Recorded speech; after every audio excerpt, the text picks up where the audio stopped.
મિત્રો આજ હું અમદાવાદમાં એક મહિલા સ્કૂટી લઈને જતી હતી. પોલીસે રોકી. પોલીસને પૂછપરછ કરવાનો રોકવાનો એમનો અધિકાર છે.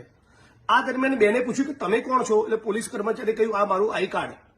પોલીસ કર્મચારીનું આઈ કાર્ડ બેનના હાથમાંથી પડી ગયું તો બેનની સાથે કેવું બદતમીજી ભર્યું વર્તન કર્યું અને બેનને કેવી મારી છે બધા તમે વિડીયો જોઈ શકો છો. આ વિડીયો ગુજરાતના ખૂણે ખૂણે શેર કરો અને રાજ્યના પોલીસ વડા અને હર્ષ સંઘવી આર્ટ ચોપડી પાસે મોકલી આપો, જેથી ખબર પડે કે પોલીસના કેટલાક લાંચી અધિકારીઓ, ભ્રષ્ટ અધિકારીઓ અને કેટલાક અધિકારીઓ જેના સત્તાનો ઘમંડ છે એ ગુજરાતના નાગરિકો સાથે કેવી બદતમીજી કરે છે અને કેવું વર્તન કરે છે.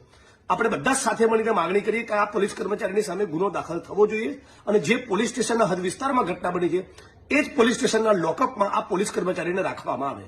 તરફ દોડે છે, 2 જણ એમને પકડે છે, પણ એમનો આક્રોશ ઓછો થતો નથી મારવા માટેનો. અને પછી અમે લોકો 112માં ફોન કર્યો તો પોલીસ આવે ત્યાં સુધી એમને ક્લિયર અમને કહી દીધું હતું કે પોલીસ સ્ટેશન મારા વિરુદ્ધ ફરિયાદ કોઈ લખશે નહીં, કોઈ પીએસઆઈ વીઆઈ એટલું નહીં કે મારા વિરુદ્ધ ફરિયાદ લખી શકે. પોલીસ વિરુદ્ધ ફરિયાદ ક્યારેય ના લખે. તો મેં કીધું ના પોલીસ છે તો એ જસ્ટિસ અપાવશે એવું કહીને તો બી અમે ફોન કર્યો પોલીસને.